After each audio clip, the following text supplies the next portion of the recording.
Hello hi. November 14 world diabetes day.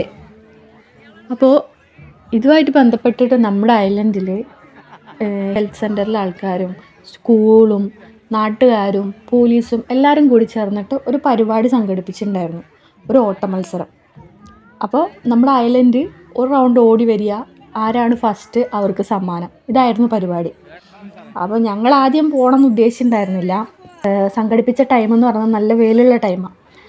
അപ്പോൾ പിന്നെ ഞങ്ങൾ ജസ്റ്റ് വീട്ടിൻ്റെ പുറത്തൊന്ന് കാണാമെന്ന് വിചാരിച്ചിട്ട് ഞാനും മോളും പുറത്തോട്ട് ഇറങ്ങിയപ്പോൾ ഇവരുടെ പരിപാടി അപ്പോഴും തുടങ്ങിയിട്ടില്ല. 1 മണിക്കൂർ മുന്നേ പോയാൽ എല്ലാവരും പരിപാടിയുടെ ആൾക്കാരൊക്കെ അവിടെ കൂടി നിൽപ്പുണ്ട്. അപ്പോൾ മോള് പറഞ്ഞു നമുക്ക് അങ്ങോട്ട് പോവാം, അവിടെ എന്തോ വലിയ പരിപാടി നടക്കുന്നുണ്ട് നമുക്ക് മനസ്സിലായി.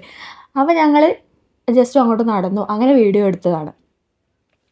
അപ്പോൾ കളർ റണ്ണാട്ടോ, എന്തോ കളറൊക്കെ വാരി എറിഞ്ഞിട്ടുള്ള പരിപാടിയാണ്.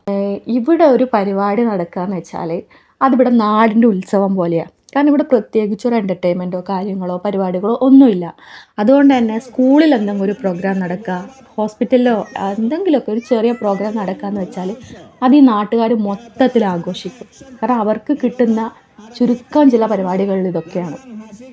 അതുകൊണ്ട് തന്നെ അവിടെയുള്ള നാട്ടുകാർ ഒട്ടുമിക്ക എന്നല്ല എല്ലാവരും അവിടെ ഉണ്ടായിരുന്നു. കാരണം പങ്കെടുക്കാനായിട്ടും കാണാനായിട്ടും തന്നെ അവിടെ ഫുൾ ആൾക്കാരുണ്ടായിരുന്നു. കാരണം ഇവർക്ക് ഇതൊക്കെയാണ് എൻ്റർടൈൻമെൻ്റ് എന്ന് പറയുന്നത്. വാമപ്പൊക്കെ ചെയ്തിട്ടാട്ടോ ഇവർ ഓട്ടമൊക്കെ സ്റ്റാർട്ട് ചെയ്യാൻ പോകുന്നത്. അപ്പോൾ ഇവിടെ വയസ്സായവർ, പിള്ളേർ, എല്ലാവരും, ചെറിയ കുട്ടികളടക്കം ഇതിൻ്റെ അകത്ത് പങ്കെടുക്കുന്നുണ്ട് ആൾക്കാർ. ഇനി പങ്കെടുക്കാത്തവർ അവിടെ കാണാൻ വന്നിട്ടുമുണ്ട്. കാരണം അങ്ങനെയാണ് അവർക്ക് ഇതൊക്കെ എന്ന് പറയുന്നത് ഭയങ്കര എൻജോയ്മെൻ്റുള്ള കാര്യമാണ്. പിന്നെ ഇവിടുത്തെ ആൾക്കാരുടെ സ്പോർട്സിലെ കഴിവൊക്കെ പറഞ്ഞാൽ അടിപൊളിയാണ്. കാരണം ചെറുപ്പം തൊട്ടേ ഇവർ ഫുട്ബോളും ഹാൻഡ് ബോളൊക്കെ കളിക്കുന്നവരാണ്. ലേഡീസ് ആയാലും ജെൻസ് ആയാലും ഇപ്പോഴും അവരെന്താണ്, പ്രായമുള്ളവരായാൽ പോലും അവർ ഈവനിങ് ഒക്കെ കളിക്കാനൊക്കെ പോകും, ടർഫിലൊക്കെ കളിക്കാൻ പോകും എല്ലാവരും. കാരണം എല്ലാവരും കളിയിലും അങ്ങനത്തെ കാര്യങ്ങളൊക്കെ ഭയങ്കര അടിപൊളിയാണ്. അതുകൊണ്ട് തന്നെ ഇവർക്ക് ഓട്ടം എന്നൊക്കെ പറയുന്നത് ഇവർക്ക് സിമ്പിളാണ്. അപ്പം ഞാനെന്താ വിചാരിച്ചു, ഇവർ ഓടി തുടങ്ങിക്കഴിഞ്ഞ് ഇവരൊരു റൗണ്ട് അടിച്ച് വരാൻ നമ്മുടെ ഒരു ഓട്ടത്തിൻ്റെ കണക്കൂട്ടലാണല്ലോ എടുക്കുക.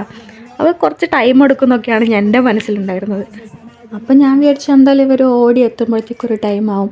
അതുകൊണ്ട് തന്നെ ഞാൻ കുറച്ച് സൈഡിലോട്ട് മാറി ബീച്ചിൻ്റെ സൈഡിൽ പോയി ഇരുന്ന് പിന്നെ മോളും ഞാനൊക്കെ മറ്റേ മീനിനൊക്കെ നോക്കി അങ്ങനെ ഇരിക്കുമായിരുന്നു. അപ്പോൾ അവർ വരാൻ നേരത്തെ ആകുമ്പോഴത്തേക്ക് നമുക്ക് വീഡിയോ എടുക്കാമല്ലോ എന്ന് വിചാരിച്ചിട്ട് ഇരുന്നു. പക്ഷേ ഒരു 2-3 മിനിറ്റ് ആയത് എനിക്ക് ഓർമ്മയില്ല. അപ്പോഴത്തേക്ക് ഈ സൈഡിൽ നിന്ന് ക്ലാപ്പ് കേൾക്കുന്നു, കളർ വാരി എഴുതുന്നു. അപ്പോഴത്തേക്ക് ഇവിടെ ഫസ്റ്റും സെക്കൻഡും തേർഡും ഒരു 10-12 ആൾക്കാർ ഓൾറെഡി അവിടെ ഓടിയെത്തി.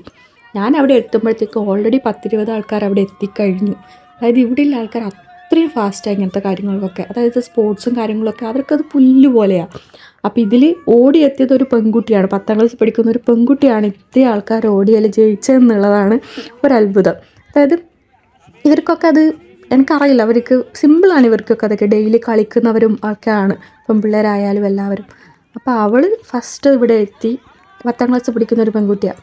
അതിൻ്റെ പുറകെ തന്നെ എല്ലാവരും ഓടിയെത്തി.